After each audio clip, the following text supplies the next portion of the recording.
I didn't think much of the rules when I first saw them. That was probably my first mistake. At the time, they looked like the kind of thing older employees make up to mess with the new guy. Not a prank, exactly. More like tradition.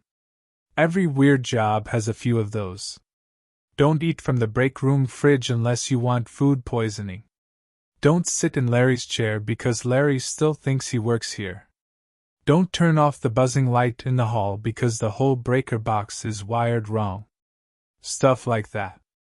I had worked enough bad jobs to know people got strange when they spent too many years in the same building. Especially on night shifts. Especially in remote places where there was nobody around to tell them they sounded insane. So when I found the Ranger rules taped inside the old binder at Larkspur Station, I read them once, smiled a little, and figured I would humor whoever had written them. I followed them that first night because I was new, and because there wasn't much else to do. By the third night, I followed them because I was afraid not to. By the end of the week, I understood that the rules were not warnings. They were instructions. And the worst part is, I still don't know who they were written for. My name is Daniel Rowe. I'm 31 years old. Before all this, I worked nights at a furniture warehouse outside Billings. It was dull, steady work. Scanning pallets, loading delivery trucks, checking invoices, drinking burnt coffee from a machine that sounded like it was dying.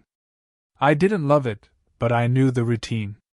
Then the warehouse got bought out, half the night crew got cut, and I spent almost 2 months picking up odd shifts wherever I could. Security for construction sites. Overnight stocking at a grocery store. A short stretch driving parts between auto shops, which ended when my truck transmission finally quit. I was behind on rent. My mother had just moved into assisted living after a fall, and I was trying to help with what I could, even though it wasn't much. I had a bad habit of saying yes to things too quickly when I was desperate. That was how I ended up saying yes to Marcy. Marcy Vale was an old friend from high school. We weren't close anymore, but we had stayed in that loose kind of contact where you see someone's life through pictures and birthdays. She had become a seasonal ranger at Morro Pines National Park, which was about 2 hours north of where I lived. Morro Pines wasn't famous. It wasn't one of those parks people fly across the country to see. It had a lake, some old lodge buildings, a few trails, a scenic overlook, and a lot of dense pine forest that looked the same in every direction if you didn't know what you were doing. The park had been closed to visitors for almost a year when Marcy called me. A landslide had taken out part of the North Road the previous spring. Then funding got delayed. Then winter came early. The official story was that the park was temporarily closed pending infrastructure repairs. That phrase showed up on every website and every sign. Temporary. People like that word because it makes neglect sound organized. Marcy said the park still needed overnight coverage at Larkspur Ranger Station through the winter. Not full ranger work. No law enforcement. No rescues unless dispatch called. Mostly monitoring cameras, logging weather readings, checking generator levels, answering radio calls from maintenance crews, and making sure nobody snuck past the gate. It's boring, she told me. But boring pays. How boring? I asked. Very. You'll wish you had ghosts. I remember that clearly now. She said it like a joke. The pay was better than I expected. Not good, but better than anything else I had found. It came with a small cabin behind the station during my work week, so I wouldn't have to drive the mountain road every night. 4 nights on, 3 off. 8 at night to 6 in the morning. I asked her why they didn't just have a ranger do it. She said, "Most of us got reassigned while the park's closed. The few who stayed don't want nights anymore." That should have been my second warning. Nobody gives up easy overtime in winter unless there is a reason. But I needed the money. So I took the job. I drove up on a Monday afternoon in late November. The sky was low and gray, and the road into Morro Pines had already started to ice over in shaded spots. The main gate was closed when I arrived. A yellow sign had been bolted across it. Park closed to public access. Authorized personnel only. There was a keypad on a post to the left. Marcy had texted me the code that morning. I punched it in, the gate made a grinding noise, and the arm lifted. Past the gate, the road narrowed fast. The trees came in close on both sides. Tall pines. Dead grass. Snow in the ditch. Every mile or so, I passed a sign for a trailhead or picnic area, but the lots were empty and blocked with orange cones. A few visitor signs had been wrapped in plastic. The whole place looked paused. Not abandoned exactly. Just stopped in the middle of taking a breath. Larkspur Ranger Station sat about 9 miles inside the park. It was a low, brown building with a sloped roof and a stone chimney that had probably looked charming 20 years ago. There was a flagpole out front with no flag on it. A covered walkway connected the station to a small equipment shed. Behind it, maybe 50 yards back, was the cabin where I would sleep during the day. The station parking lot had 3 vehicles in it when I pulled in. A white Park Service pickup, a green SUV with government plates, and an old red Subaru I recognized from Marcy's pictures. Marcy came out before I reached the door. She looked about the same as she had in high school, just sharper. Short hair tucked under a beanie. Gray jacket. Radio clipped to her shoulder. She gave me a quick hug and then stepped back like she had already used up the friendly part of the day. "You made it," she said. "Barely. That road's ugly. It gets worse." "Great." She smiled, but not for long. Inside, Larkspur Station smelled like dust, coffee, old wood, and hot electronics. There was a front counter where visitors would have checked in back when visitors were allowed. Behind that was the office area. 2 desks. A wall of maps. A shelf of binders. A radio console. 4 computer monitors showing security camera feeds from around the park. The lights hummed. Every few minutes, the heater kicked on with a heavy clunk that made the vents rattle. It looked normal. That's the part one keep coming back to. It looked so normal. Marcy introduced me to Ranger Dale Croft, who was technically my supervisor. He was in his late 60s, with a flat face, white mustache, and eyes that made him seem either tired or angry. Maybe both. He shook my hand and said, "You done overnight work before?" "Plenty." "You handle quiet?" "Better than most." He nodded like that was the only answer he wanted. The other person there was Luis Ortega, one of the maintenance guys. He was checking something under the radio desk with a flashlight in his mouth. He waved without looking up. Dale gave me the tour. It didn't take long. The front office had the cameras and radio. The back room had the breaker panel, first aid cabinet, coffee maker, and a small cot nobody admitted to sleeping on. There were 2 bathrooms, one for visitors and one for staff. The equipment shed had snow shovels, salt, extra fuel cans, and tools. The cabin behind the station had a bed, a microwave, a tiny bathroom, and a heater that worked when it felt like it. My job sounded simple. Start shift at 8. Check the paper log for any notes. Verify the radio was on channel 3. Check the camera feeds once every half hour. Log weather readings from the station instruments at 10, midnight, 2, and 4. Walk the interior of the station once per shift. Do not go beyond the porch after dark unless directed by dispatch or Dale. That last part made sense. The park was closed, icy, and full of animals.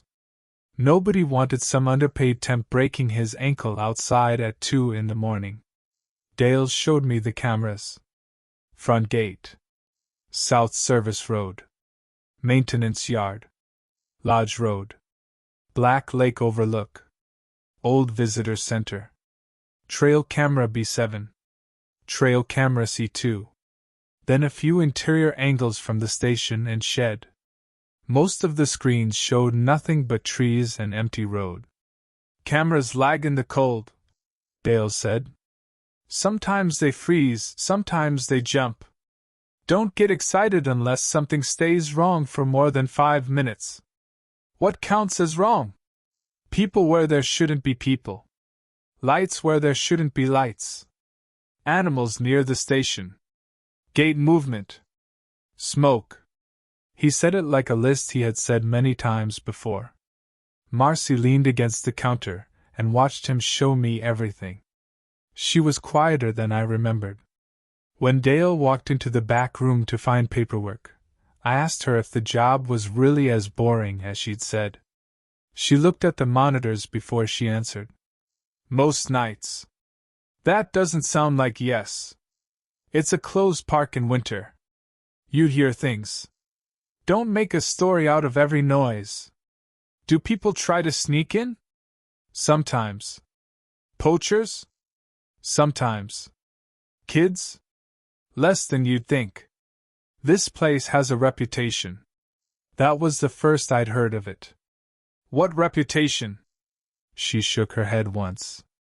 Local stuff. People go missing in national parks and everyone invents reasons. Have people gone missing here? People go missing everywhere. That was the kind of answer that sounds like an answer until you think about it later. Dale came back with a clipboard and a set of keys. We did tax forms. Emergency contacts. Direct deposit. A temporary employee badge with my name printed slightly crooked under the park logo. Then he handed me the keys. One for the station. One for the cabin. One for the shed. Don't lose them. Don't lend them out. Don't leave them hanging in the door. I'm guessing someone did that. Dale just looked at me. I stopped smiling. My first shift started that same night. Dale said Marcy would stay until 10 to train me, then I would be on my own until he came back at 6. Before he left, he pointed at the shelf behind the radio console. Everything you need is in the black binder.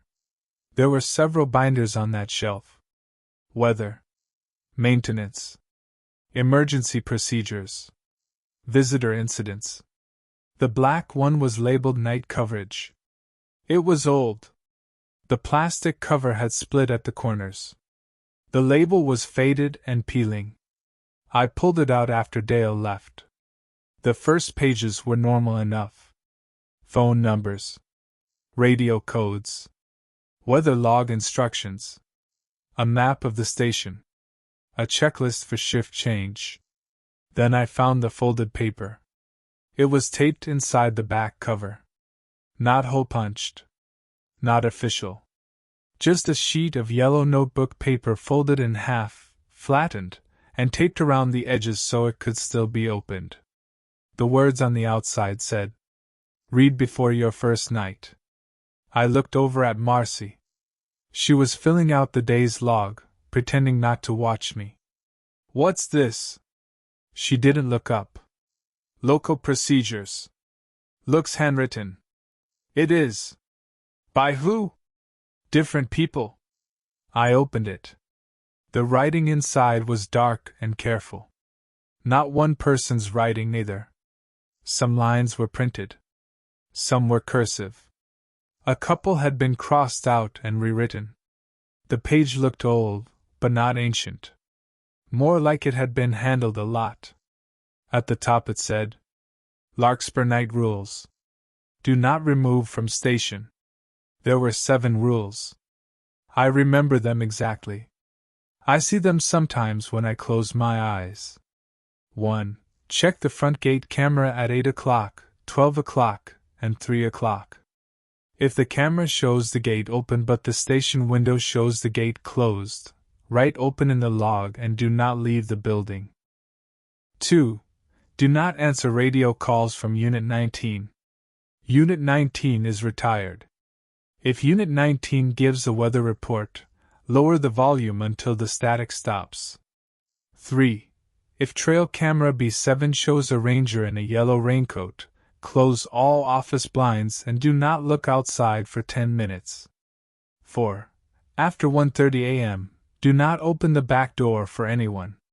If you must exit the station, use the front door only. 5. If lights are on inside Black Lake Lodge after midnight, mark it as maintenance in the log. Do not drive there. Do not call out. Wait until the music stops. 6. If the wall clock stops at 2:17 a.m., stay seated. Do not check your phone. Do not look at any clock except the wall clock until it moves again. 7. Do not say your full name inside Larkspur Station between midnight and sunrise. If someone else says your full name, do not correct them. I read them twice. Then I looked at Marcy. She still hadn't looked up. You weren't kidding about local stuff. No. What is this? Rules. I can see that. Then follow them.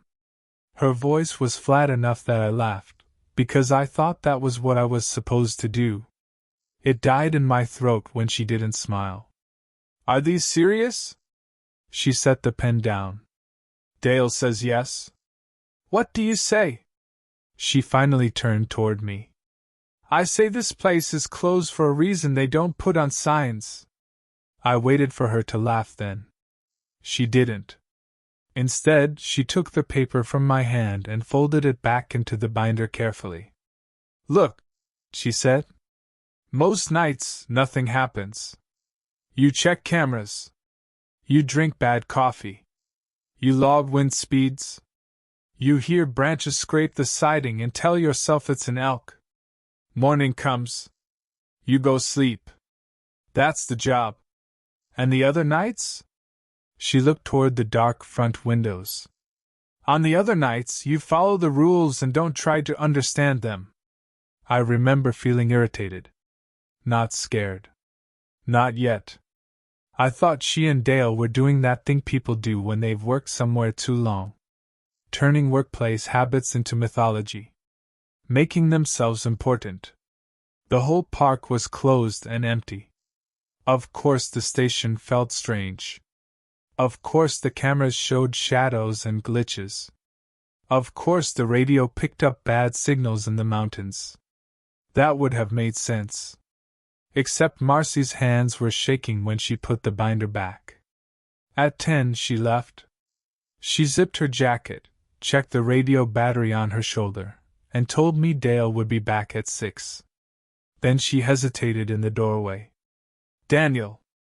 Yeah? Don't use your middle name in here. I stared at her. What? On forms, fine. On payroll, whatever. But not out loud. Not at night. My middle name? Full name means all of it. That rule's real to you? Her face changed then. Not much. Just enough. It got real to me. She left before I could ask what that meant. I watched her red Subaru pull out of the lot on the front camera. A minute later, I saw the headlights past the station window. Then she was gone. For a while, I felt stupid standing there in the quiet. The station settled around me. Heater clunking. Lights humming. Monitors buzzing faintly. Somewhere in the walls, a pipe ticked as it warmed. I made coffee. I walked the office. I checked the weather station. Temperature, 19 degrees. Wind, 11 miles per hour. Visibility clear. I wrote it all in the log with my name at the top of the shift. Daniel Rowe. Just first and last. At 10:30, I checked the cameras. Nothing. At 11 o'clock, nothing. At 11:30, the South Service Road camera froze on a blur of snow. I refreshed the feed and it came back. I told myself it was just an old system. At midnight, I remembered the first rule and checked the front gate camera. The gate was closed. The road was empty. The woods behind it were black. I looked through the station window, though the gate was too far away to see from there. That confused me at first. Rule 1 said if the camera showed the gate open but the station window showed it closed, right open. But from the station, you couldn't see the front gate. It was 9 miles down the park road. I assumed the rule meant the front station window, where you could see the small parking lot gate that blocked the service lane beside the building. That gate was closed too. Fine. I wrote midnight weather in the log. Then I did what everyone does on a night shift when nothing is happening. I messed around. I read old incident reports from the binder. Mostly normal stuff. Sprained ankles. Heat exhaustion. One camper who tried to feed a raccoon and got bitten. A family that locked their keys in an RV. A missing hiker found after 6 hours, dehydrated and embarrassed. I found a shelf of old visitor brochures and flipped through those too. Morro Pines had opened as a national recreation area in the 1960s, then became a national park later. Black Lake Lodge used to be the main attraction. It had cabins, a small diner, boat rentals, and a gift shop. The lodge closed in the 90s after a winter storm damaged the roof. There had been plans to restore it, but those plans had gone nowhere. From the photos, it looked like the kind of rustic place people call charming because they don't have to maintain it. At 12:47, the radio clicked. That was the first thing. Not static. Not a full call. Just one sharp click, like someone had pressed the transmit button and let go. I looked at the console. Channel 3 was lit. I waited. Nothing. Larkspur Station, I said. Radio check? My voice sounded wrong in the empty room. Static hissed back. Then it clicked again. I leaned closer. Larkspur Station. Identify. There was a long pause. Then a voice came through. It was male, distant, and rough with static. Unit 12. South Road clear. I checked the radio list taped to the wall. Unit 12 was Luis. Copy, Unit 12, I said. South Road clear. Cold night, the voice said. I paused. It wasn't against any rule to make small talk on the radio, but Dale had said maintenance crews usually checked out by 9 unless there was a storm. Luis should have left before Marcy did. You still in the park? I asked. There was more static. Then the voice said, Almost. I didn't like that answer. Say again? Almost. Then the radio went quiet. I called once more and got nothing. I wrote it in the log because that was what the binder said to do. 12:49 a.m. Unit 12 radio check. South Road clear. Possible static interference. Then I searched the camera feeds until I found the South Service Road.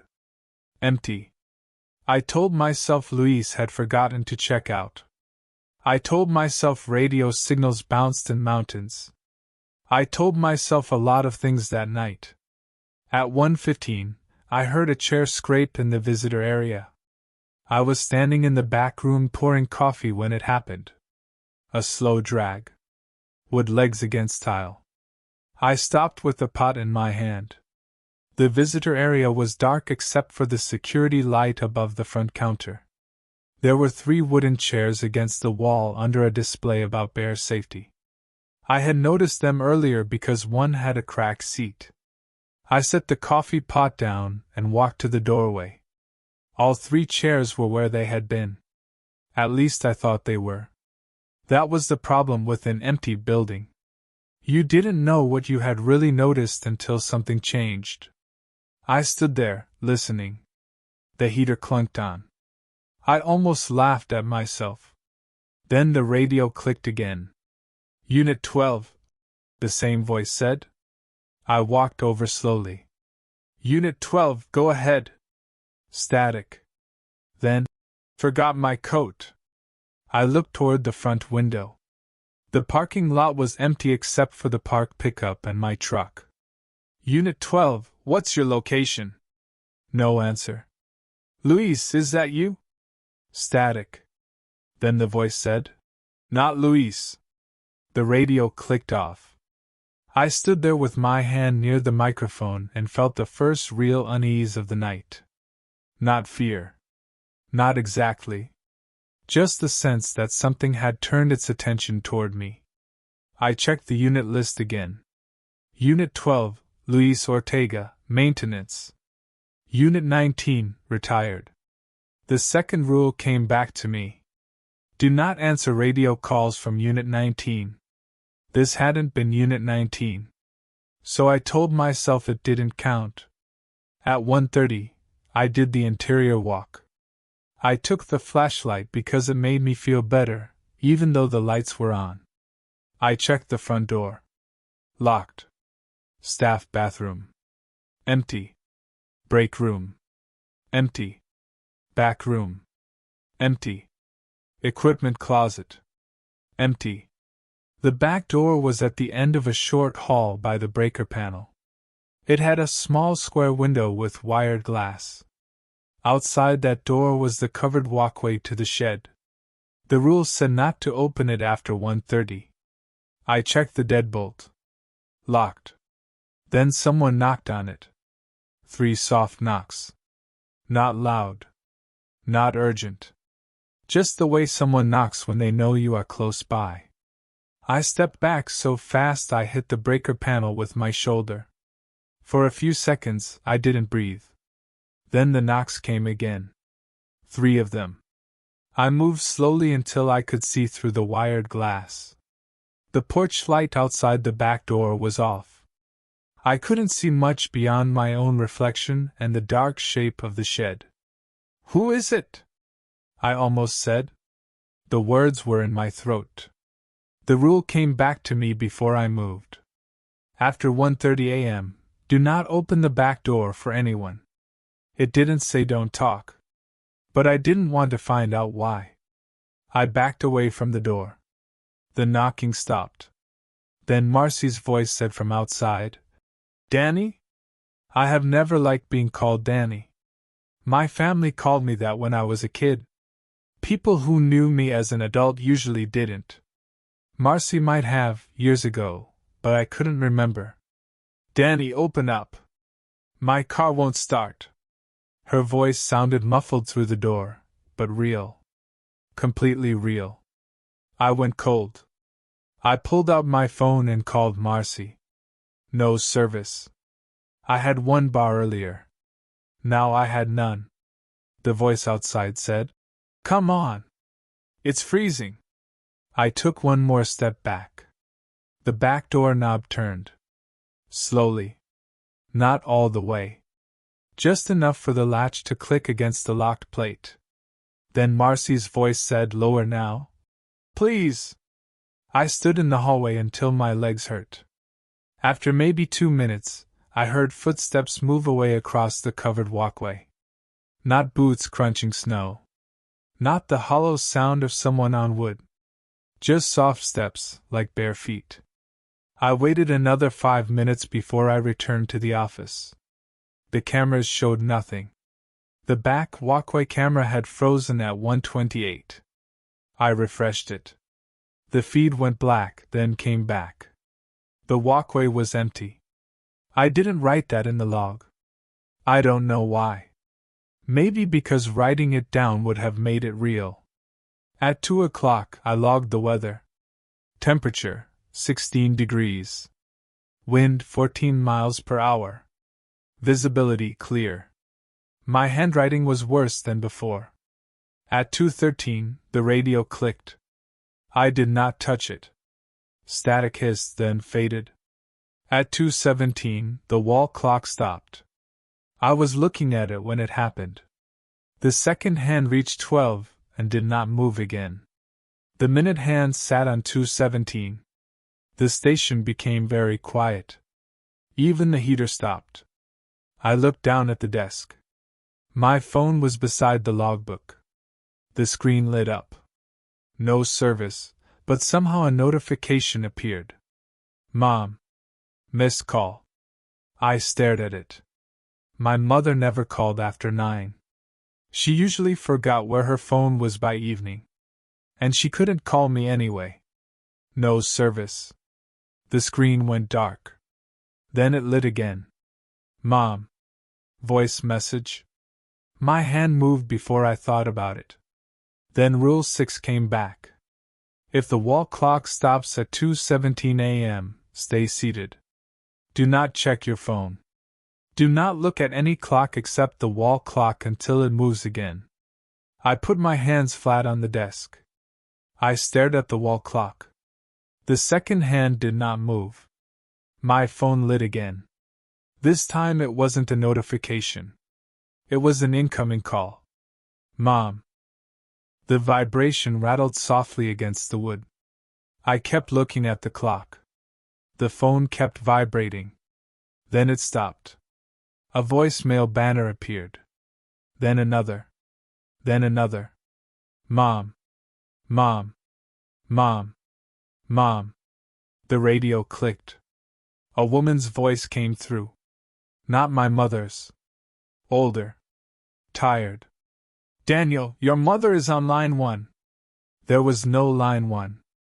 There was no office phone except the dead landline mounted by the door. I stared at the clock. The second hand twitched. Stopped. My phone lit again. This time the notification said, she fell again. I dug my fingernails into the desk. I needed to check. Of course I needed to check. My mother was in assisted living. Falls were the one thing I was always waiting for. That message knew exactly where to push. The radio voice said, Daniel, she is asking for you. I closed my eyes, then opened them because I was afraid of what I might see behind my eyelids.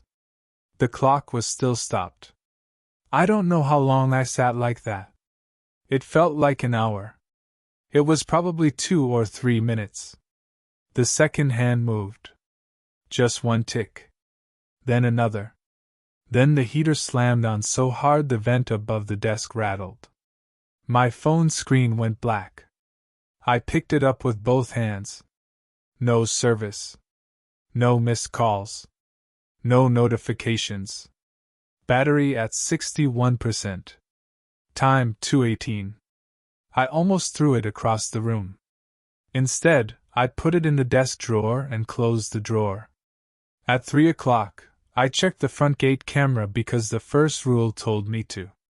The main gate was open. The gate arm was raised. The yellow closure sign swung slightly in the wind. The road beyond it disappeared into darkness. I stared at the screen for a long time. Then I looked through the station window. The small parking lot service gate beside the station was closed. That was when I realized I might have misunderstood the rule. It didn't matter that the front gate was 9 miles away. The rule said if the camera showed the gate open but the station window showed the gate closed. It did not say the same gate. It did not say it should make sense. I opened the log. My hand shook so badly that the pen tapped against the page. 3:01 a.m. Front gate camera shows open. Station gate appears closed from window. I paused. Then I wrote, open. The moment I finished the word, the camera feed flickered. The main gate was closed again. No movement. No delay. Just closed. I checked the recording. The system would not load it. A red message appeared. Archive unavailable. I did not get up from the desk until after 4. Nothing else happened that first night. That sounds impossible, after everything I just told you, but it's true. The rest of the shift was quiet. The cameras showed empty roads. The radio stayed dead. The wall clock kept moving. My phone stayed in the drawer. At 6, Dale's truck pulled into the lot. I watched him on the front camera. He parked, got out with a thermos in one hand, and walked toward the station like he was arriving at a feed store. Morning light had barely touched the trees. I felt embarrassed when he came in. That was another strange thing. After all that fear, after sitting alone through whatever had happened, the sight of another person made it feel smaller. Like maybe I had overreacted. Like maybe I had been half asleep. Like maybe the radio had picked up old transmissions and my phone had glitched and the gate camera had lagged. Dale hung his coat by the door. Anything to report? I wanted to tell him everything. Instead I said, some radio weirdness. Back camera froze. Gate feed showed open at 3, then closed. He looked at the log. His eyes stopped on the word open. You go outside? No. You answer Unit 19? No. Good. That was it. No surprise. No questions about what I had seen. No explanation. He signed below my shift notes and started making coffee. I stood there, waiting. Finally I said, What is Unit 19? He poured coffee like he hadn't heard me. I said, The rule says it's retired. It is. Retired how?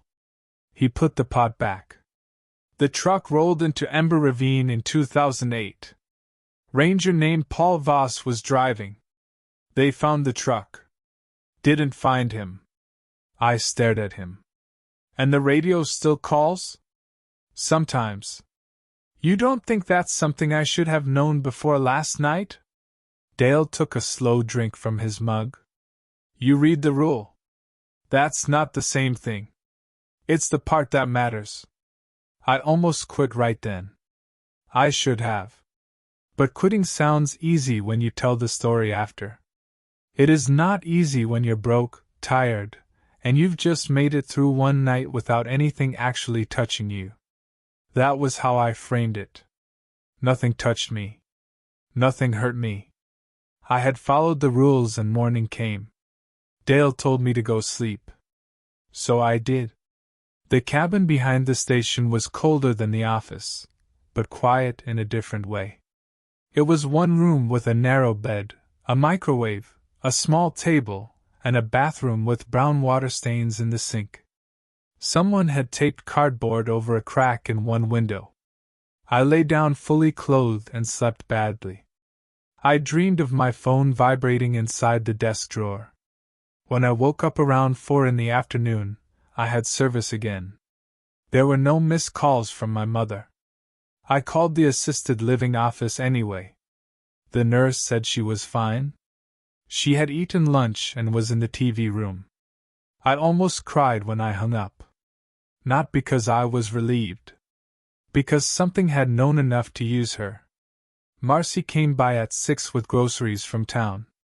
Instant noodles, bread, peanut butter, a pack of batteries, and a better brand of coffee than the station had.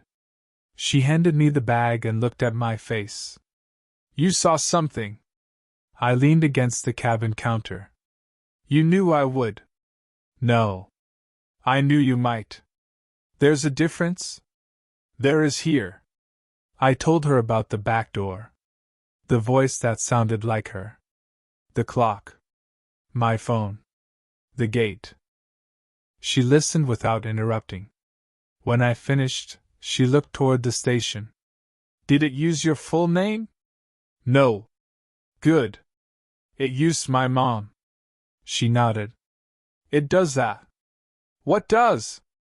I don't know. Don't give me that. I don't. I hated how tired she sounded. You work here. Dale works here. Someone knows something. People know pieces. Not the whole thing. Then what's your piece? Marcy put the groceries on the table.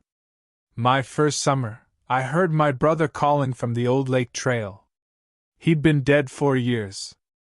I followed him about 20 yards before Dale tackled me so hard I couldn't breathe. Next morning, there were bear tracks crossing mine. Big ones. But they started where his voice had been. She said it with no drama. That made it worse. Why stay? I asked. She gave a small laugh without humor. Same reason you came. Money. Need. Momentum. Bad reasons that become good enough. My second shift started at 8. Dale was gone by then. Marcy stayed only 15 minutes to show me a few more forms. Before she left, she touched the black binder with 2 fingers. Don't try to test them. I wasn't planning to. Everyone plans not to. Then she left. The second night was quieter at first. That almost made it worse. I kept waiting for the station to change. For the radio to click. For the back door to knock. For the wall clock to stop. Instead, I got paperwork. Dale had left a note asking me to inventory the emergency shelf. I counted thermal blankets, bottled water, hand warmers, batteries, and road flares. Half the flashlights didn't work. 2 of the first aid kits had expired in 2019. The emergency radio had duct tape over the battery cover. It was exactly the kind of neglected workplace mess I understood. That helped. At 9:30, I walked the visitor area and noticed one of the chairs under the bear safety display had been turned around. Not far. Not dramatically. Just angled toward the counter. I looked at it for maybe 10 seconds, then put it back.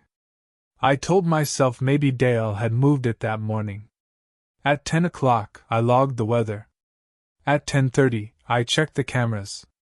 At 11 o'clock, I checked again. At 11:17, the printer behind the desk turned on. I had not noticed there was a printer there. It was tucked under a shelf near the old landline, gray and dusty, with a stack of yellowing paper on top. It made a grinding sound, fed a page halfway out, jammed, then spat it onto the floor. I stood over it for a while before picking it up. It was an old-style receipt. Not from the station. From Black Lake Lodge Diner. At the top, in faded print, it said, Black Lake Diner. Order 06. 1 coffee black. 2 eggs over easy. Toast. Table 4. Under that, printed slightly darker. Guest Daniel. I stared at my first name. Just my first name. Not full. The receipt paper felt warm. That was impossible because the station printer was a normal office printer, not a receipt machine. I checked the equipment list and found no receipt printer anywhere. At midnight, the Lodge Road camera flickered. Black Lake Lodge was 3 miles from the station, at the end of a narrow road that looped down toward the lake. The camera was mounted on a pole near the parking lot. The lodge itself was mostly hidden by trees, but you could see the front porch and the big diner windows. They were dark at first. Then one of them turned yellow. I leaned toward the screen. Another window lit. Then another. It looked warm in there. That was the thought that came to me. Not scary. Warm. Like soup and coffee and people talking after a long drive. I heard music. Very faint. At first I thought it was coming from outside. Then I realized it was coming through the radio speaker. Not static. Music. Old music, thin and far away. A woman singing with a band behind her. I couldn't make out words, only the slow rhythm. Rule 5 came back. If lights are on inside Black Lake Lodge after midnight, mark it as maintenance in the log. Do not drive there. Do not call out. Wait until the music stops. I opened the log. 12:03 a.m. lights visible at Black Lake Lodge. Marked as maintenance. I wrote the last word in capital letters because the rule had. The music got louder. Not much. Just enough that I could tell it wasn't coming through a modern speaker. It sounded like an old radio in another room. I looked at the lodge camera. A shape moved behind one of the diner windows. I stopped breathing. It passed from left to right. Human height. Slow. Not close enough to see details. I reached for the radio microphone. Then stopped. Do not call out. I pulled my hand back. The shape passed the window again, going the other way. Then the phone on the wall rang. The dead landline. It rang once. I stared at it. It rang again. The music kept playing through the radio. The landline rang a third time. I did not move. On the lodge camera, the diner door opened. The porch light turned on. The camera was too far away to show much, but I could see someone standing in the doorway. The landline rang again. I could hear the old bell inside it, mechanical and harsh. Then the answering machine under the phone clicked. I had not seen an answering machine there before. A beep sounded. A man's voice said, "Larkspur Station, this is Black Lake Diner. We have an order waiting for Daniel." The music kept playing. The man on the phone waited, breathing softly. Then he said, "Coffee's getting cold." The line clicked dead. On the camera, the person in the lodge doorway stepped out onto the porch. I leaned closer even though I didn't want to. Whoever it was wore a yellow raincoat. For one stupid second, I mixed up the rules. Yellow raincoat. That belonged to trail camera B7. Not the lodge. The figure at the lodge raised one hand. It was too far away to know if it was waving at the camera or at me. The music stopped. All the lodge lights went out at once. I sat back so hard the chair wheels bumped the desk behind me. At 12:30, the receipt was gone. I had left it on the desk beside the logbook. I know I had. It was not there. It was not on the floor. It was not in the trash. I didn't mention it to anyone. That was becoming a habit. By the time Dale arrived in the morning, I had already decided how much to tell him. That is another thing I regret. I told him the lodge lights came on and I marked it as maintenance. He read the log, nodded, and said, "Music stop?" "Yes." "Good. Who was Paul Voss?" I asked. Dale looked up slowly. "Unit 19. I know that." "What was he like?" "Quiet. Good ranger." "Did he wear a yellow raincoat?" Dale's expression didn't change, but something in the room seemed to. "No," he said. "Then who does?" He closed the logbook. "Go sleep, Daniel." I didn't. Not right away. I went back to the cabin, but I couldn't settle down. I drank Marcy's coffee and watched the sky get brighter through the cracked window. Around 9, I walked to the station even though my shift was over. Dale's truck was gone. Marcy's Subaru was there. She was at the desk, eating yogurt and scrolling through incident forms. I asked her about the yellow raincoat. She stopped eating. "Where did you see it?" "Black Lake Lodge." "That's not one of the rules." "I know." "Were the diner lights on?" "Yes." "Music?" "Yes." "Then don't add meaning. Just follow the rule you're in." "That doesn't make sense." "No. It keeps you alive." I asked her again who wore the raincoat. She put the yogurt down. "When the park first got closed, there were still 3 overnight rangers rotating. Dale Voss, and a woman named Helen Merrow. She was old school. Worked here longer than anyone. She wore a yellow slicker whenever it rained, even in summer. People teased her about it. What happened to her?" Marcy looked at the front windows. "She retired." I waited. "Before or after Voss disappeared?" She didn't answer. That was answer enough.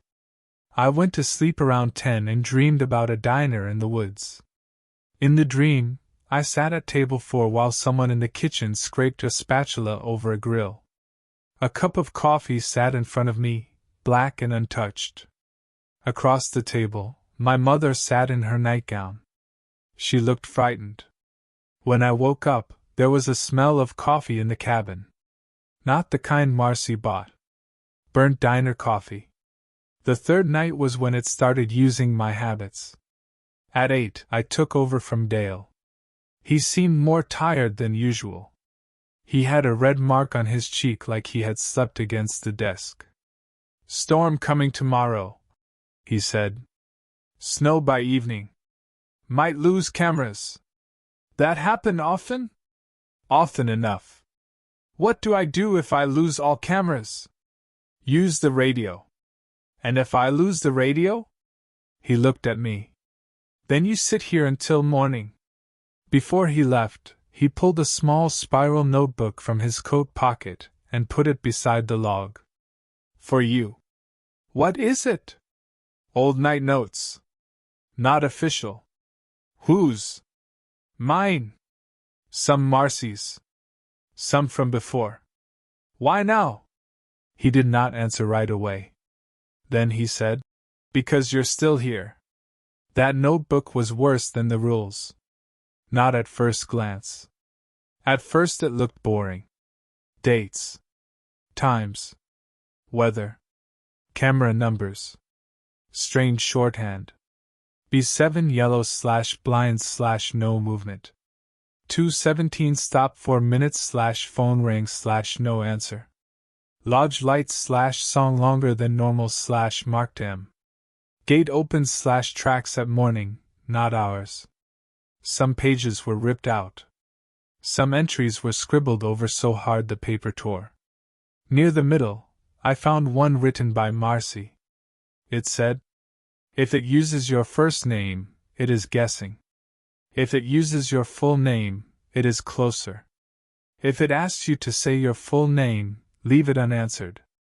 Under that, in Dale's blocky writing, someone had added, "Do not leave station to a voice you love." I closed the notebook. I didn't want it anymore. But I kept it on the desk. At 9:45, the front gate camera glitched. It showed the gate closed. Then it showed a man standing in front of it. Then empty road again. The image had only lasted a second, maybe less. I played it back, expecting the archive to fail like before. This time it worked. The man was there for exactly 3 frames. He stood with his back to the camera, facing into the park. He wore jeans and a dark jacket. No hat. His hair looked like mine. I zoomed in until the image broke into squares. It could have been anyone. I told myself that. It could have been anyone. At 10 o'clock I logged weather. At 10:30 I checked cameras. At 11 o'clock I made coffee. At 11:12 trail camera B7 came alive. B7 watched a narrow section of forest near an old maintenance path. Most of the time, it showed a fixed view of trees, brush, and snow. Sometimes deer passed through. Once I saw a fox. At 11:12, it showed a ranger in a yellow raincoat. The figure stood about 10 feet from the camera, turned slightly away. I could see the hood. The shoulders. One pale hand at the side. The raincoat was wet. Rainwater dripped from the hem even though the temperature was below freezing and there had been no rain for days. My body moved before my thoughts did. I got up, went to the windows, and pulled every blind in the office. Front windows. Side window. Small pane above the visitor brochures. Then I sat back down and started counting. I didn't look at the monitor. The rule said do not look outside. It did not say do not look at the camera. But I didn't trust that distinction. At 2 minutes, I heard branches scrape the side of the building. At 3 minutes, I heard something walk across the front porch. Slow steps. Heavy. Not boots. Not animal paws. At 4 minutes, the radio clicked. I did not move. At 5 minutes, someone tapped on the front window. Just once. A fingernail against glass. I kept counting. At 6 minutes, a voice outside said, "You missed one." I looked at the blinds without meaning to. The small window in the back office. I had forgotten it. It was behind the map cabinet. A narrow horizontal window near the ceiling. The blind was open. From where I sat, I could see only a black rectangle.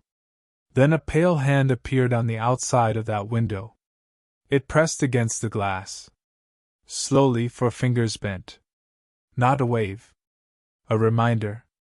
I stared at the floor and kept counting. 7 minutes. 8. 9.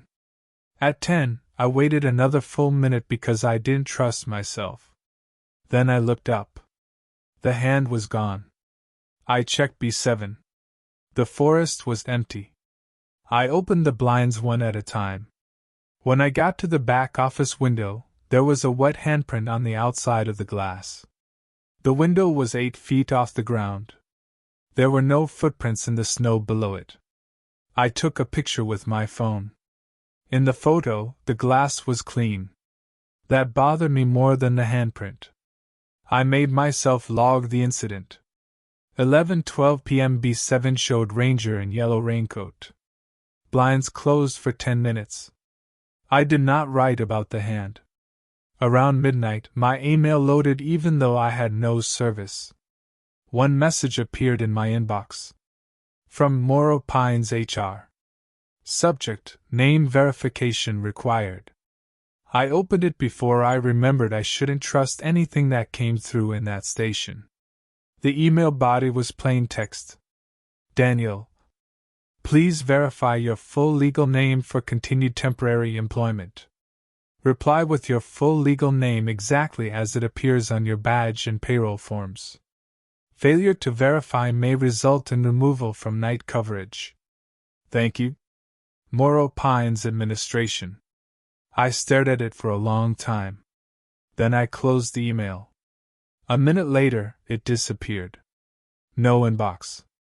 No sent folder. No trace. The old printer turned on. This time it printed a single sheet of normal office paper. At the top was my employee badge photo. Below it, temporary night coverage. Name: Daniel Rowe. Middle name: missing. Status: incomplete. I folded the paper without reading further and put it in the trash. Then I took it out of the trash because I didn't want it sitting there like a thing waiting to be found. I put it in the drawer with my phone. The radio clicked. Larkspur Station. I froze. The voice was Dale's. I checked the clock. 12:21 a.m. Larkspur Station, Dale said again. This is Croft. I almost answered automatically. Then I remembered Dale didn't use the radio at home. He had told me that on training day. The repeater didn't reach his house unless he was halfway up the mountain. I picked up the microphone anyway. My thumb hovered over the button. The voice said, "Daniel, answer when called." That made me stop. Dale never used my first name on the radio. He called me Larkspur or Knight. "Need your full name for the incident report," the voice said. The microphone felt slick in my hand. I set it down. The radio hissed. Then Dale's voice said, "Daniel Matthew Rowe." I felt something in my chest drop. That is my full name. I had not said it inside the station. I had written it on forms earlier that afternoon, but not inside the station at night. I was sure of that. The voice said, "That is correct, isn't it?" The 7th rule came back. If someone else says your full name, do not correct them. At first I thought that meant if they got it wrong, don't fix it. But this was correct. I did not know what to do with the correct name. I said nothing. The radio clicked off. The drawer beside me opened. Not all the way. Just 2 inches. My phone screen was lit inside. On top of it was the paper from the printer unfolded. Status, complete. I slammed the drawer shut and stood up so fast the chair rolled backward into the wall. For the first time since taking the job, I said out loud, "I quit." Nothing answered. That was somehow worse. At 2:17, the wall clock stopped again. I was ready this time. My phone stayed in the drawer. I kept both hands on the desk and stared at the clock. The station went silent. After about a minute, the visitor door opened. Not the exterior door. The interior door between the visitor area and the office. It swung inward a few inches. I knew it had been shut. I had shut it during the walk. Through the gap, I heard someone breathing. Then a voice said, "Danny?" My mother. Not like the voicemail. Not like the radio woman. This was my mother's voice exactly. Small. Confused. Close. "Danny, I don't know where I am." I stared at the clock. The second hand stayed on 12. My mother said, "It's dark in here." I dug my nails into my palms. "Please come get me." The door opened another inch. I could see the dark visitor area beyond it. Then the voice changed. It became younger. My father. He died when I was 23, from a heart attack so sudden I still sometimes catch myself thinking I should call him. "Dan," he said, "you need to help your mother." I stared at the clock. The second hand twitched. Stopped. The door opened wider. I saw a hand around the edge. Not my father's hand. Too pale. Too long. The voice said, "Say your name so I know it's you." The second hand moved. One tick. Then another. The door slammed shut by itself. The heater started. The fluorescent lights buzzed back to full brightness. I stayed seated until 2:20. Then I got up and pushed the visitor door closed with my foot. I did not sleep after that shift. When Dale arrived, I told him I was done. He listened without interrupting. Marcy had come in with him. She stood near the counter, arms crossed, looking at the floor. "I'm leaving," I said. "You can mail whatever check you owe me." Dale took off his hat. "I won't stop you." That surprised me. I had expected argument. Maybe guilt. Maybe some speech about responsibility. He just looked old. "Good," I said. "There's a storm coming. I'll beat it." "You might." Marcy looked up then. "Daniel, the road's already iced over. I drove it coming in." "Not in weather. I'll manage." Dale rubbed the side of his face. "If you leave before sundown, leave clean." "What does that mean?" "Pack all your things. Don't forget anything in the station or cabin. Don't leave your name on the desk." "My name?" "Badge. Forms. Anything loose." I wanted to ask why. I didn't. I packed by noon. I didn't have much. Clothes, toiletries, phone charger, a paperback I hadn't opened, some groceries. I checked the cabin twice. Then I checked it again because Dale's words had gotten under my skin. "Don't leave your name." In the station, Marcy helped me gather paperwork. She removed my temporary badge from the hook by the door and handed it to me. "Take it with you," she said. "I thought badges stayed here." "Not yours." Dale tore the first page out of the shift log where I had signed my name on the first night. I watched him do it. "You can do that?" "No." He folded it and gave it to me. "Burn this when you get home." I should have been angry about the absurdity of it. Instead, I took the paper. Luis came in around 2 to check the generator. He seemed normal. Too normal. He asked if I was quitting because of the cold. I said yes. He nodded. Cold gets people. At 3, the snow started. Light at first. Thin white lines blowing across the parking lot. By 4, Dale said I should leave now or stay until morning. I chose leave. That was another mistake. The drive out was slow. Marcy followed me in her Subaru until the service road split, then flashed her lights twice and turned toward the maintenance yard. I kept going toward the main gate. The park road looked different in daylight under snow. Less like a road. More like a narrow line someone had cut through the trees and then regretted. I drove with both hands on the wheel. The tires slipped twice. Once near the overlook, I had to stop for a fallen branch and drag it out of the way while snow blew sideways into my face. By the time I reached mile marker 4, I could barely see more than 30 feet ahead. My phone had no service. Of course it didn't. At mile marker 3, I saw headlights behind me. At first, I was relieved. Then I remembered Marcy had turned off miles back. The headlights stayed far behind. Not gaining. Not falling back. Just following at the same distance. I told myself it was Dale. Or Luis. Or another maintenance truck. Then the radio in my truck turned on. That should not have happened because the radio had been dead for months. The display had never worked. I used my phone for music. Static filled the cab. Then a voice said, Unit 19 to Larkspur. I took my foot off the gas. The truck slowed. The headlights behind me slowed too. Unit 19 to Larkspur, the voice said again. I reached for the radio knob, but it broke off in my hand. I watched it fall into the cup holder. The voice said, Weather report. I kept driving. Snow on North Road, the voice said. Gate open. One leaving.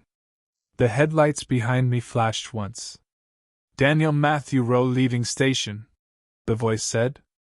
I almost drove off the road. The truck slid, corrected, then slid again. I whispered, No. The radio crackled. Confirm? I bit down on my tongue hard enough to taste blood. The main gate appeared ahead as a dark shape in the snow. Closed. The arm was down. The yellow sign swung in the wind. I stopped 10 feet from it. Behind me, the headlights stopped too. I sat there, breathing hard. The gate keypad was outside my window, maybe 2 steps away. All I had to do was get out, punch in the code, and leave. But I looked in the rearview mirror. The headlights behind me were too high for a car. Too close together for a truck. They did not shine through snow the way headlights should. They looked like 2 white circles hanging between the trees. The radio said, Use the front door only. I didn't understand. Then something knocked on my truck bed. 3 soft knocks. I stared forward. The gate stayed closed. The radio said in Marcy's voice, Danny, open up. My car won't start. I put the truck in park. I don't know why I did that. Fear makes you follow the wrong routines sometimes. My hand went to the door handle. Then I saw something on the gate camera pole. A small red light. The camera. Pointing at me. Rule 1 came back, but not in the way it had before. Check the front gate camera. If the camera shows the gate open but the station window shows the gate closed, write open and do not leave the building. The station window. The gate camera. The station. The building. I was not in the building anymore. I was at the front gate. I had taken myself out of the rule. The radio said, Confirm exit. I looked at the closed gate. Then the gate arm lifted. Slowly. The road beyond it was black and clear. No snow. No town lights. No highway. Just black road going down through trees that did not look like the trees outside my windshield. The headlights behind me moved closer. My truck radio whispered, "Confirm exit." I threw the truck into reverse. I backed up too fast. The rear tires spun. The headlights vanished. Not moved. Not dimmed. Vanished. I turned the truck around in the road, nearly sliding into the ditch, and drove back toward Larkspur Station. It took me almost an hour. The whole time, the radio stayed on.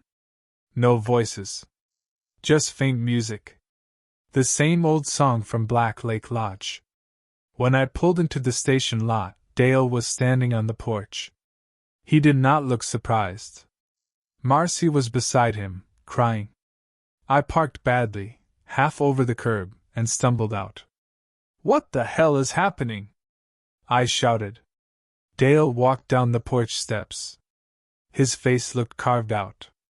"You didn't leave clean," he said. "I took everything." "No." He pointed toward the station. The front door was open. Inside, on the desk, under the yellow light, sat my temporary employee badge. I reached into my coat pocket. The badge Marcy had given me was gone. I remembered putting it there. I remembered feeling the hard plastic through the fabric during the drive. But my pocket was empty. Dale went inside and took the badge off the desk with 2 fingers. He held it out to me. The photo was wrong. It was me, but not the photo from training day. This one showed me sitting at the radio desk at night. My face was turned slightly towards something off camera. Under the photo, my name was printed clearly. Daniel Matthew Rowe. Dale covered the middle name with his thumb. "Don't read it out loud," he said. I stayed. Not because I wanted to. Because the storm closed the road for 3 days. That is the simple version. The more honest version is that I stayed because I was afraid to leave again. The 4th night was the worst one before the last. Snow buried the parking lot. It piled against the station windows and softened every sound outside. The cameras went in and out. The front gate feed was completely dead by 9. The Lodge Road camera showed nothing but white static. B7 still worked somehow, which I did not like. Dale took the day shift. Marcy stayed with me until midnight because the storm made everyone uneasy. She sat at the second desk with a blanket over her shoulders and a thermos of tea. For a while, it almost felt normal. We talked quietly. About school. About people we used to know. About how neither of us had become the person we thought we would be. She told me Dale had tried to retire twice. "Why didn't he?" I asked. "Someone has to remember the rules. That's not a job. It is here." At 11:40, the radio clicked. Marcy stopped talking. A voice said, "Unit 19 to Larkspur." She reached over and turned the volume down before I could move. Static hissed quietly. The voice continued under it, too low to make out. Marcy stared at the console. After about 30 seconds, the static stopped. She turned the volume back up. "You've done this before," I said. "Yes." "What happens if someone answers?" She wrapped both hands around her thermos. "They get directions." "To where?" She did not answer. At midnight, she left for the cabin behind the station. Dale had told her to sleep there because the maintenance road to her quarters was blocked. Before she went, she stopped by the desk. "Don't let me in after 1:30. "I know. No. Listen. If I forget my key, if I'm crying, if I say Dale is hurt, if I sound like myself, don't open the back door. I won't. Front door either, unless you see me clearly on the camera. The cameras are down. Then don't." She looked at me for a long second. "And if I say your full name, it isn't me." She left through the front door. I watched her cross the lot to the cabin, hunched against the snow, until the blowing white swallowed her. At 12:15, the printer turned on. One page. This time it was a map. A simple trail map of Moro pines, but changed. The roads were wrong. Trails crossed where no trails existed. Black Lake was drawn much closer to Larkspur Station. The main gate was marked with a small square labeled front door. The station was labeled back door. In the margin, someone had written, "You are inside the wrong way." I folded the map and put it in the wood stove in the back room. There was no fire. I lit one. The paper curled, blackened, and burned. The smoke smelled like diner coffee. At 1:30, I locked the back door. At 1:42, someone knocked. 3 soft knocks. I stood in the office and looked down the hall. The back door was out of sight, but I could feel it there. The knocks came again. Then Marcy said, "Daniel?" Not Danny. Daniel. "I know you can hear me." I did not move. Dale fell outside. "He's bleeding."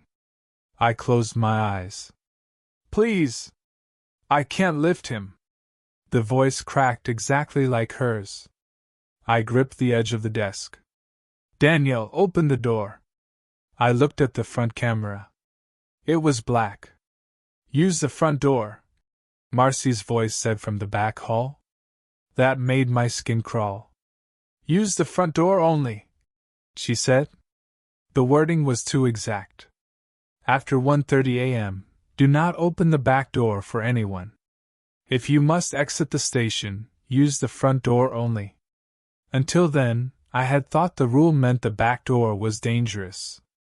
But in that moment, I understood something else. The rule did not say the front door was safe. It said if you must exit. Must. Not want. Not choose. Not decide. If you must. The danger was not just who was knocking.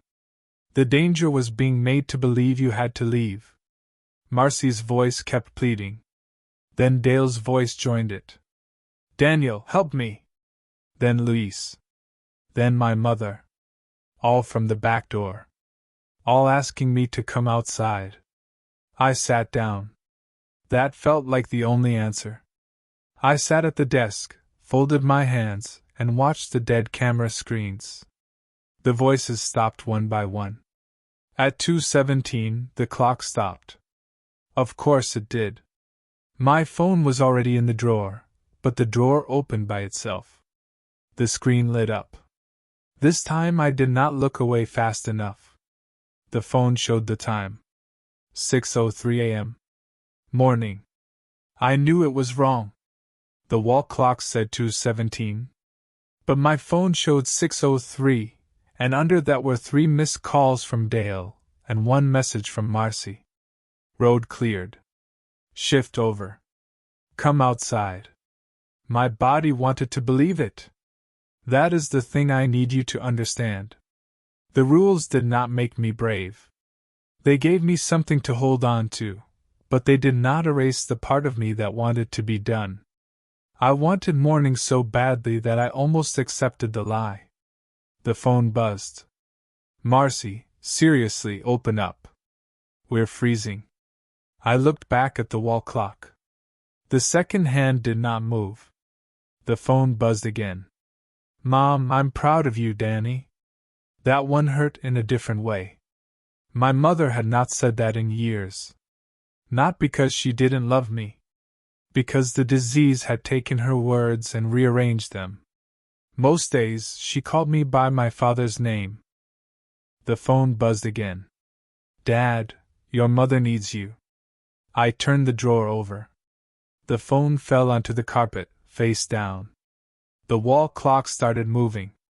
I did not pick up the phone until 2:25.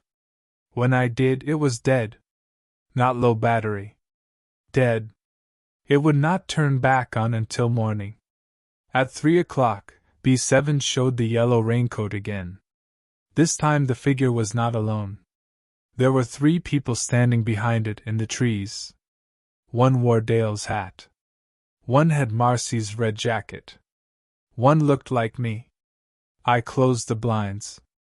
I counted 10 minutes. During minute 4, someone walked across the roof. During minute 6, water dripped from the ceiling onto the logbook.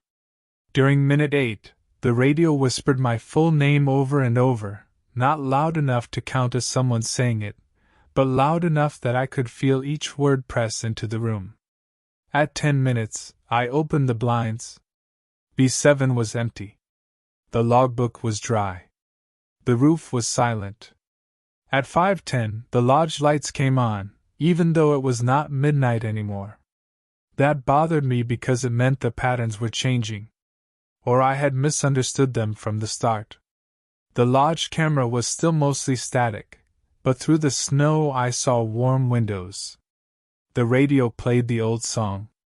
The landline rang once and stopped. This time, I did not log it as maintenance. I don't know why. Maybe I was tired. Maybe I thought the rule only applied after midnight. Maybe some part of me wanted to know what would happen if I didn't. For several minutes, nothing happened. Then the receipt printer sound came from under the desk. I looked down. A strip of receipt paper curled out of the gap between the bottom drawer and the floor. There was no printer there. I pulled it free. Black Lake Diner. Order 07. 1 coffee black. 2 eggs over easy. Toast. Table 4. Guest, Daniel Matthew Rowe. Paid. Under that. Thank you for confirming. I dropped it. The radio music stopped. Every camera came back on at once. All of them showed the station. Not from their normal angles. The front gate camera showed the station front door. The lodge camera showed the station window. B7 showed the station hallway. C2 showed me sitting at the desk, viewed from above and behind, though there was no camera there. On every screen, I was in the station. On one screen, I was standing outside the back door. I looked toward the hallway. Nothing. On the screen, the other me raised its hand and knocked. 3 soft knocks sounded from the back door. I stayed seated. The other me knocked again. Then it leaned close to the camera and smiled. I have never smiled like that. At 6, Dale came in with snow on his shoulders and a shotgun in one hand. He did not point it at anything. He just carried it like a tool. Marcy was behind him, pale and silent. The real Marcy. I know that because she would not look at me. Dale walked to the desk and picked up the receipt from the floor. He read it. His jaw tightened. You didn't mark maintenance. I had no defense. He put the receipt in his coat pocket. What happens now? I asked. He looked at the cameras. They were back to normal. Now it knows you noticed the wrong part. What does that mean? Dale sat in the chair across from me. For the first time, he looked scared. It means the rules aren't there to keep it out. Nobody said anything for a while. Then he said, they're there to keep us from inviting it to use the parts that are already in. That was the closest thing to an explanation I ever got. The storm cleared the next afternoon. The road crew came in with plows. Real people. Loud engines. Diesel fumes. Coffee breath. Jokes about being stuck in the park with the ghosts. Normal men making normal noise. By then, I had stopped planning to leave in a dramatic way. I called my landlord and told him I would pay at the end of the week. I called my mother's facility. I called the garage about my truck. Ordinary calls. Ordinary problems. They felt far away. Marcy found me outside the cabin around 5. The sky was clear, and the snow had turned the park blue and white. It was almost pretty, which felt insulting. You should go, she said. I tried. I know. No, I mean I tried and it wouldn't let me. She looked toward the road. It let you come back. Is that supposed to make me feel better? No. We stood there in the cold. Then she said, when my brother called from the trail, I followed him because I wanted it to be him. Even after Dale tackled me, part of me hated him for stopping me. That's how it gets you. It doesn't make you stupid. It makes you hopeful. I thought about my mother's message. I'm proud of you, Danny. Hope is a cruel thing when it is used wrong. The final night started quietly. That is how these things always seem to happen. Not with thunder. Not with blood. With routine. I began at 8. Dale had left extra coffee and 2 sandwiches in the fridge. Marcy was assigned to sleep in the cabin again because the road to staff housing remained icy. Dale handed me a fresh logbook. The old one, he said, had water damage. I did not ask what he had done with it. Before leaving, he wrote something on a sticky note and put it above the radio. Do not complete anything after midnight. What does that mean? I asked. You'll know what it means if it happens. I hate when you people say that. I know. He put on his hat. Daniel. I looked at him. If you make it to sunrise and still want to leave, I'll drive behind you all the way to town. Marcy too. 3 vehicles.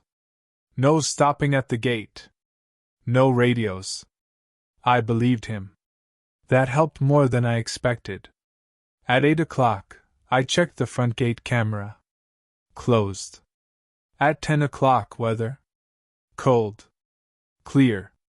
Wind low. At 10:30, cameras. Empty. At 11 o'clock, I ate one of the sandwiches. Turkey. Too much mustard. At 11:20, I walked the station. Front door locked. Visitor area empty. Back room normal. Back door locked. At 11:45, the radio clicked. Unit 12 maintenance check, Luis said. I stared at the console. His voice sounded normal. Unit 12, go ahead, I said carefully. Generator's good. Fuel's good. I'm heading down. Copy. Heading down. A pause. Then Luis said, Hey, man. You doing okay up there? That small kindness almost broke me. Fine, I said. You don't sound fine. I'm making it. Good. Keep making it. He clicked off.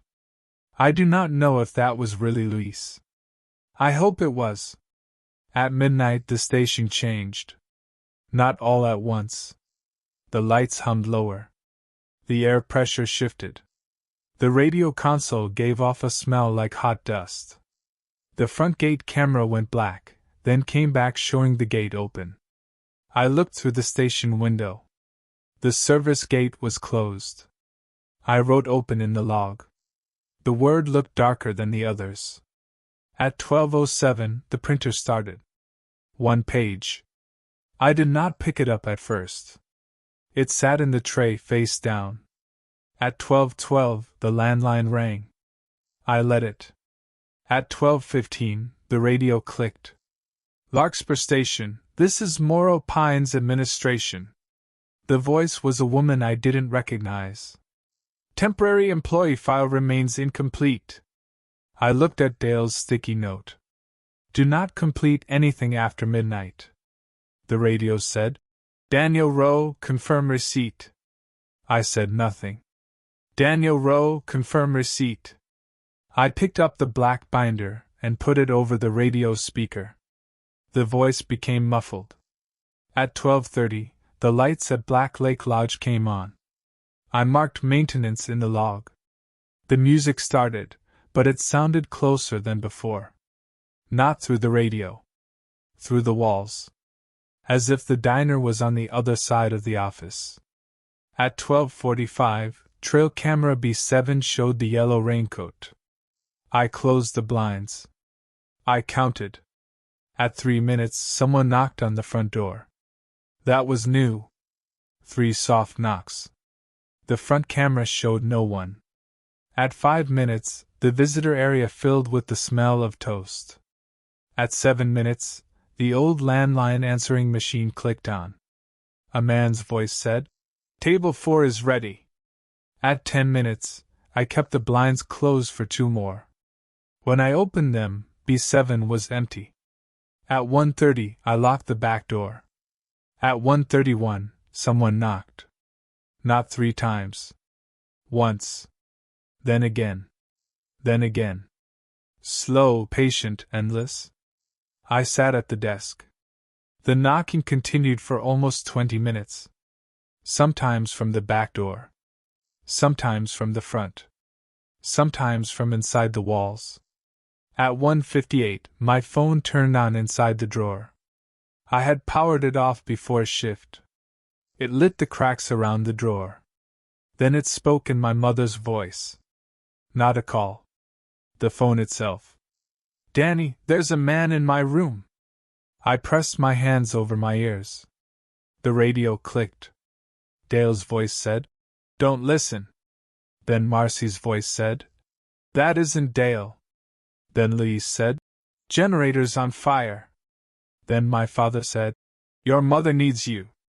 Then the woman from administration said, "Full name required." All of them speaking over each other. Quietly. Reasonably.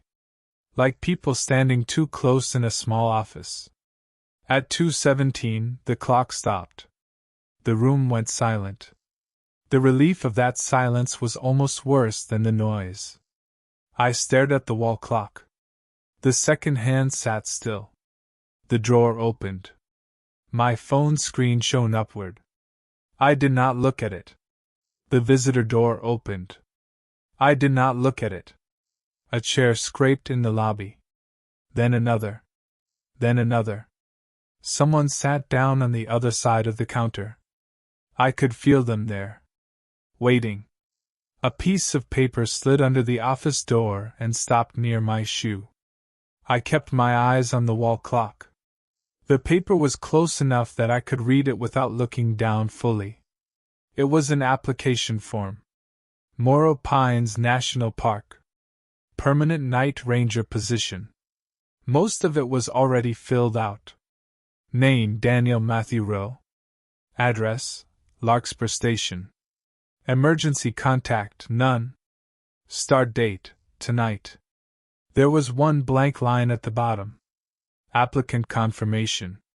The pen on the desk rolled toward my hand. I watched it without turning my head. The wall clock stayed stopped. From the visitor side of the door, my mother said, "I don't want to be alone." I gripped the chair. My father said, "Just sign it, Dan." Marcy said, "It's okay. We all did." Dale said, "Someone has to remember the rules."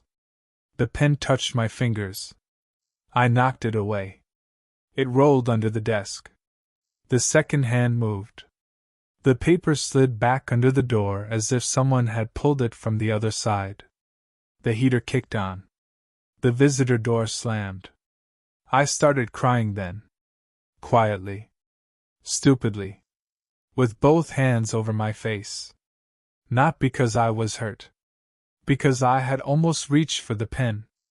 At 2:38, the radio clicked. Unit 19 to Larkspur. I did not move. Unit 19 to Larkspur. Weather report. I lowered the volume until I could barely hear it.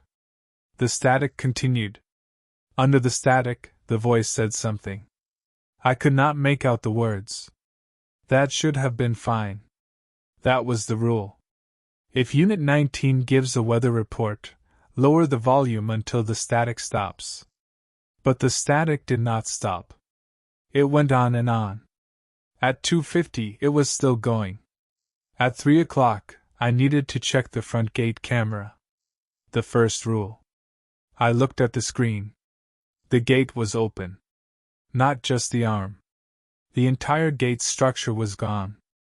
The road continued past where it should have been, dark and clear. Then I looked through the station window. The service gate was closed. I rode open. The static kept hissing. At 3:05, the radio voice changed. Larkspur, this is Unit 19. Weather report. I did not raise the volume. Snow on North Road, it said faintly. Lights at lodge. 1 at gate. 1 in station. I froze. 1 at desk, it said. 1 at door. I looked at the front camera. The station porch was empty. 1 at desk, Unit 19 said. 1 at door. The front doorknob turned. Slowly. The deadbolt held. The knob turned again. Unit 19 whispered through the static. 1 inside. The office lights flickered. On the C2 interior camera, I saw myself sitting at the desk. Behind me, the visitor door was open. A figure stood in the doorway. I did not turn around. The camera showed only a dark shape. Human height. No face. Wet yellow raincoat. The static stopped. The rule said lower the volume until the static stops. It had stopped. I reached to turn the volume back up. I don't know why. Routine, maybe? Habit. A need to complete the rule. My fingers touched the knob. Behind me, very close, Marcy whispered, "Don't complete anything after midnight." I pulled my hand back. The figure on the camera leaned forward. It was right behind my chair. I could feel cold air at the back of my neck. The radio spoke at full volume even though I had not turned it up. Daniel Matthew Rowe. I closed my eyes. It said my full name again. Then again. Then it said, "Confirm." I did not answer. The back door knocked. The front door knocked. The floor knocked under my feet. Then the station went dark. All except the wall clock. Its face glowed faintly, though it had no battery. The hands moved fast. 2:17. 3 o'clock. Midnight. 6 o'clock. 2:17. 3 o'clock. Midnight. 6 o'clock. The clock spun through the hours until the hands blurred. Then it stopped. 6 o'clock. The lights came on. Morning. Real morning, or something pretending to be morning. I was alone at the desk. Snow lights showed around the blinds. The cameras were normal. The radio was quiet. The clock ticked. I waited until 6:10 before moving. Dale did not come in. Marcy did not come in. At 6:20, I called for them on the radio. No answer. At 6:30, I opened the front door. The air outside was bright and cold. Dale's truck was in the lot. Marcy's Subaru was beside it. Both empty. There were footprints in the snow. Dale's boots coming from the parking lot to the porch. Marcy's smaller tracks coming from the cabin. My own tracks from the station door. And one more set. Bare feet. They crossed the lot from the direction of the lodge road, came up the porch steps, and stopped outside the front door. They did not leave. On the door, taped at eye level, was the yellow notebook paper from the binder. Larkspur Night Rules. Do not remove from station. Except now there was an eighth rule. The handwriting was mine. 8. If you find yourself alone at sunrise, do not call Dale or Marcy by name. Begin the next shift as normal. I stood there for a long time.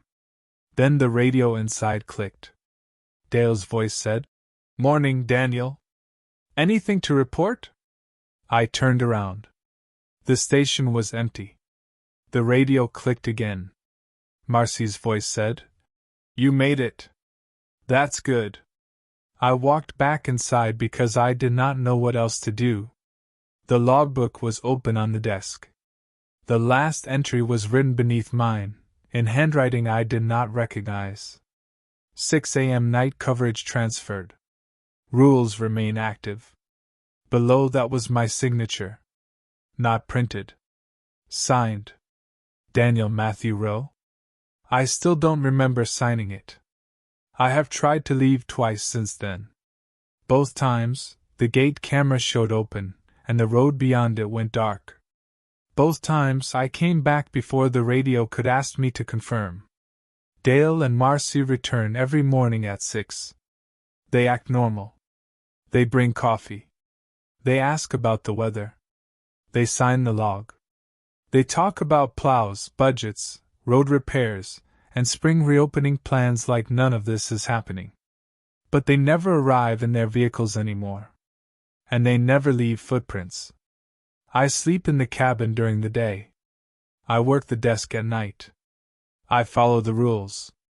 Last night, I found a new temporary badge hanging by the front door. The photo was of a man I had never seen before. His name was printed under it. Only first and last. There was a note from Dale beside the badge. New hire starts Monday. Train him on the binder. The strange part is, I checked the employee file. His middle name is missing. And the radio has already started asking for it.